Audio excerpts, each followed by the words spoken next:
बिस्मिल्लाहिर्रहमानिर्रहीम। अस्सलाम वालेकुम फ्रेंड्स, उम्मीद है आप खैरियत से होंगे। हमारा आज का मौजू है एक बादशाह का झूठ बोलने पर जुर्माना आयद करना। एक बादशाह ने ऐलान किया कि जो शख्स झूठ बोलते हुए पकड़ा गया उसको 5 दिनार जुर्माना होगा। लोग एक दूसरे के सामने भी डरने लगे, अगर झूठ बोलते हुए पकड़े गए तो जुर्माना ना हो जाए।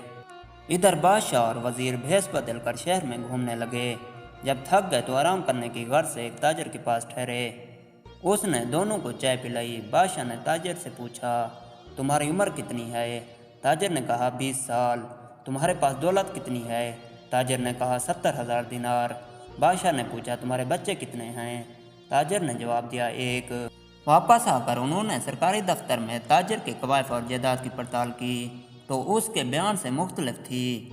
बादशाह ने ताजर को दरबार में तलब किया और वही 3 सवालात दोहराए। ताजर ने वही जवाबात दिए।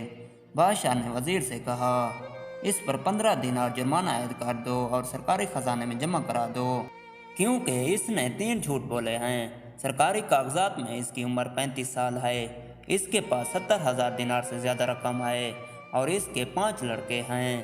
ताजर ने कहा, ज़िंदगी के 20 साल ही नेकी और ईमानदारी से गुजरे हैं। इसी को मैं अपनी उम्र समझता हूँ और ज़िंदगी में 70,000 दिनार मैंने एक मस्जिद की तामीर में खर्च किए हैं। इसको अपनी दौलत समझता हूँ। और 4 बच्चे नालायक और बद अखलाक हैं, एक बच्चा अच्छा है। इसी को मैं अपना बच्चा समझता हूँ। यह सुनकर बादशाह ने जुर्माने का हुक्म वापस ले लिया और ताजर से कहा, हम तुम्हारे जवाब से खुश हुए हैं। वक्त वही शुमार करने के लायक है जो नेक कामों में गुजर जाए। दौलत वही काबिल एतबार है जो राह खुदा में खर्च हो। और औलाद वही है जिसकी आदतें नेक हों। फ्रेंड्स, वीडियो अच्छी लगी हो तो हमारे चैनल को सब्सक्राइब कीजिए और बेल के आइकन को दबाइए ताकि इस तरह की मालूमाती वीडियोज़ आप तक पहुँचती रहें।